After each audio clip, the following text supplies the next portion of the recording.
Assalamu alaikum wa rahmatullahi wa barakatuh. Jama'a zan nuna mana hanyar da mutum zai samu likers 10,000 da viewers story 10,000 a Facebook ba tare da ya sha wahala ba.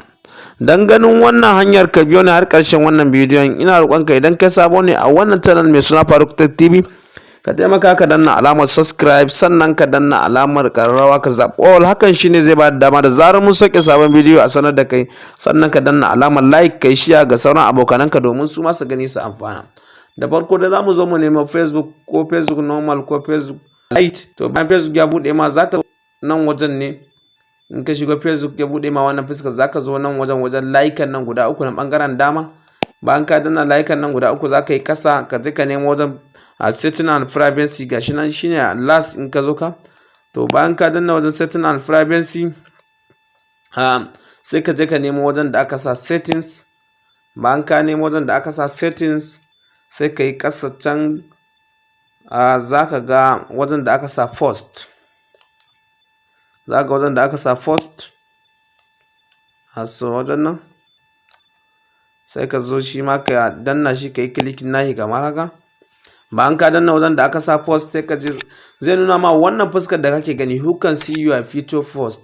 Nan wajen abin da ake nufi, wa zai ga posting ɗinka wanda ka yi posting, ka posta zuwa Facebook, wa zai ga duk wani hotonka da ka tura zuwa Facebook. Sai gashi nan in ka duba zaka ga iya friends aka ce. To wannan hanyar da zan nuna mana za ta taimaka ma wajen duk wani wanda yake Facebook a duniya ya ga posting naka, hakan ya bashi dama ya yi liking ga hotonka. To kana zuwa zaka danna nan wajen, to kana zuwa nan gashi nan zaka gani za su ce you decided who can see your post. Gashi nan dai har zuwa unless you change it. To gashi nan zaka canja wanda za su daga friends ya koma duk duniya wanda za su na ganin a postin naka. To yanda zaka yi, zaka zo nan ne ƙasa inda aka sa try it now. Wajen nan try it now shi zaka zo ka danna kamar haka. Bayan ka danna zai kama wannan fuskar da kake gani. To in ya kama wannan fuskar, za ku ga nan wajen gashi nan, wajen nan za ku ga cewa nan gashi nan friends, gashi nan friends, yana nufin cewa kawai friends ɗinka ne za su na ganin post ɗinka, iya wanda kai adin ɗinsu kenan. To yanda zaka canja, kawai zaka zo ka danna shi wajen friends ɗin nan ne inda kuke gani gashi nan. To za ku gani who can see your post, gashi nan public, any on of Facebook. Gashi nan duk wanda yake yin Facebook shi zai ga postin naka in kai postin.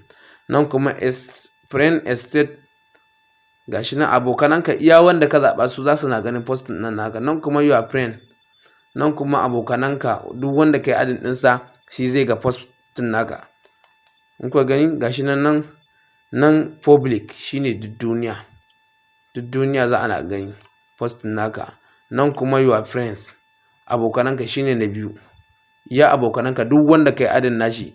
Nan kuma friends except, wannan kuma iya friend ɗin da ka zaɓa su za su na ganin postin naka, shine na uku. Nan kuma simo za ka gani gashi nan special friends, shi ma iya abokanan da ka zaɓa.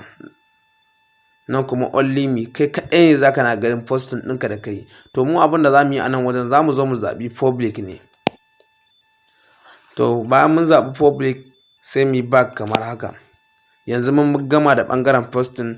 Daga mun yi posting, duk duniya ne Facebook za su watsa mana shi domin kowa ya gani.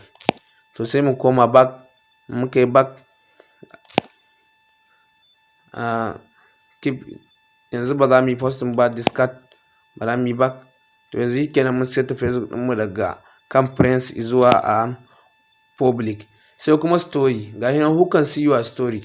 Shi ma in ko duba gashi nan wajen gashi nan, shi ma friends ne kawai, only friends ne za su gani. Gashi nan ko duba, shi ma only friends ne za su gani. To shi ma in kana so ka canza, sai ka ƙara shiga wajen who can see your story. Shi ma gashi nan sai ka zo ga public, ga only your friends.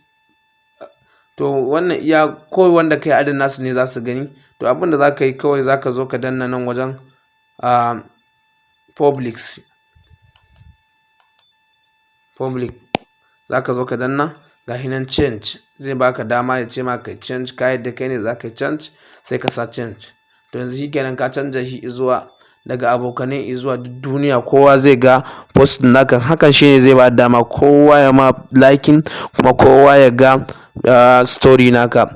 Zaka samu subscribers da yawa, mutane ne na duniya, kowa zai kalla kuma storin ka kowa ne zai kalla. Duka dai anan muka kawo ƙarshen wannan tutorial din ne. Ina roƙonka kada ka manta, idan kai sabo ne a wannan channel mai suna Karkumata, ka taimaka ka danna alamar subscribe, sannan ka danna alamar like, kai share ga sauran abokananka domin su ma su gani su amfana. Nagode.